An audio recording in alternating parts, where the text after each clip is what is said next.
Welcome to the Mental Mastery Breakfast for Leaders. Today I will talk about Jerry. Jerry, several years ago, was sales director, and when he joined this organization, he worked really, really hard. He had also a great team to support him, and he was really good at driving the business. In fact, he was very, very successful. They usually sold larger systems that the company sold typically 2 or 3 per year. And Jerry was working in his second year, and he was actually having about 10 leads for such large systems.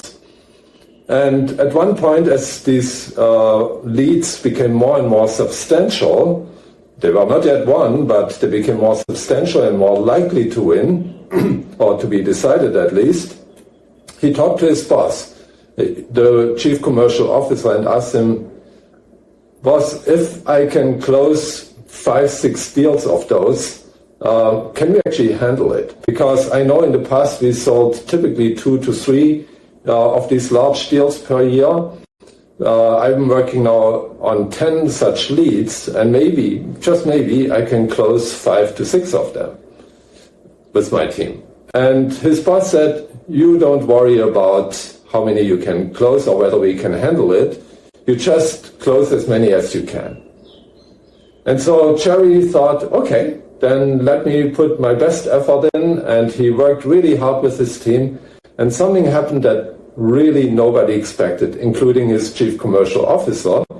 They managed to close a total of 7 of these 10 deals. 3 they lost, but 7 they closed, which is a really great conversion rate, of course. And then the problem started, because unlike what his boss told him, they actually could not deliver what was promised to the customers. There were tremendous delays, there were rushed deliveries that were not properly quality controlled. And this was a business where if you deliver the product and it's not working well, then essentially the customer loses a lot of money. And you can imagine the customers were not happy at all. In fact, one of those customers even sued Jerry's company for neglect and for not fulfilling the contract. And so it actually came to a court case. And Jerry suffered a lot because he promised these things to his customers in good faith, and the company couldn't deliver. In fact, it got so bad that Jerry every morning didn't want to wake up, didn't want to go to work, but of course he had to, because he already knew what would happen.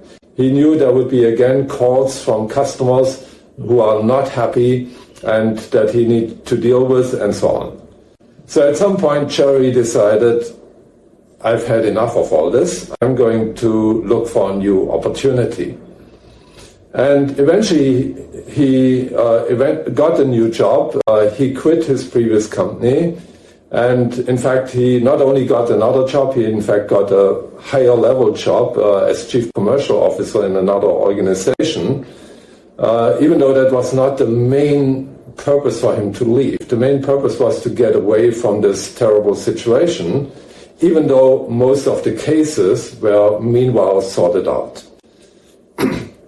And he had about 3 weeks break between the 2 jobs. So he thought, during these 3 weeks, I'm just going to take a break. I'm not going to do anything. I just relax, I recover so that I go in with new energy into the new job. Also, he thought, let me think about how I can make sure that such a situation never ever happens again. And he thought about it day after day after day. And you know what conclusion he reached?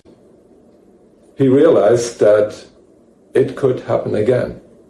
He realized that, yes, he maybe can prevent the exact same situation from happening again, but there could be other terrible situations that happen that he could not predict, that he could not avoid, because he wouldn't know what's going to happen. And so he realized he actually cannot completely avoid such situations. He can try to minimize it for sure, but can he avoid it? No. And when he thought about that, and when he realized he cannot 100% avoid such situations, then he asked himself, so how can I avoid that I don't feel so terrible even if it happens? And that again took a few days to reflect on and to think about, and eventually he realized that he made one mistake, and that is fully in his control. The mistake he made was that he took everything very personally. He realized that he suffered a lot because he took it too personally. And he decided at that moment that going forward, I will not take things personally anymore that are work-related, even if people maybe mean it personal. I will take it seriously, I will do my best to deal with it, but I will not take it personally.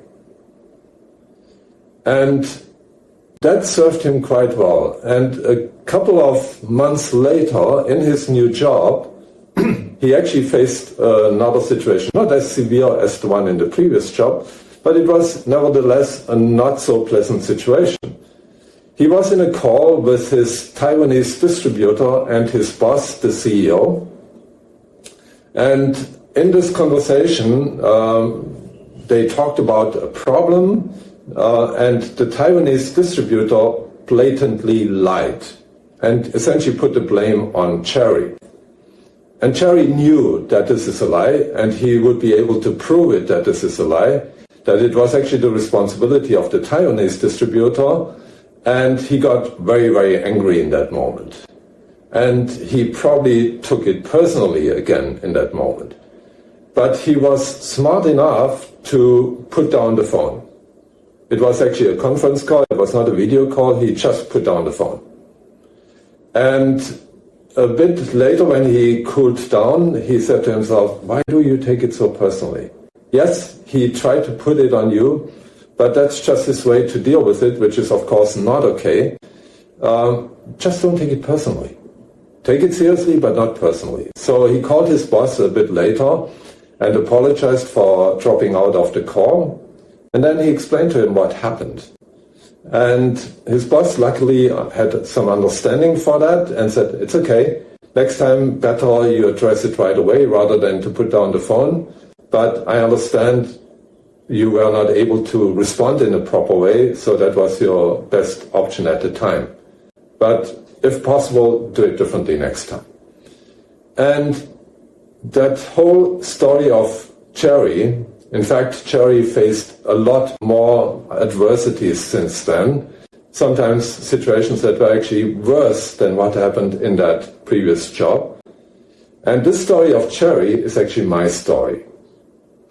And I can share with you this concept of not taking work-related things personally, but take it seriously, served me really, really well. So if you get worked up on things at work, that might actually help you a lot. Don't take it personally, take it seriously. Now, I've shared this story many times over with my coaching clients, often C-level executives, and one of the pushbacks I get quite often is, well, if I don't take it personally, then I'm not really engaged anymore. And I shared with them, trust me, that is a self-limiting belief. I know from own experience that I'm still as engaged as before, maybe even more so, and yet I don't take things personally. It's very much possible. It sounds like a contradiction, but it's not. It's a paradox. You can take things seriously, you can be highly engaged without taking it personally. So the question to you is, what do you take personally that is work-related? How is it serving you? And what would it look like if you don't take it personally, just seriously, and are equally engaged? If you found this episode of the Mental Mastery Breakfast for Leaders useful, feel free to subscribe if you haven't done so, Also, please leave your comments or questions. I will make sure to read them and to respond to them. See you in our next Mental Mastery Breakfast for Leaders.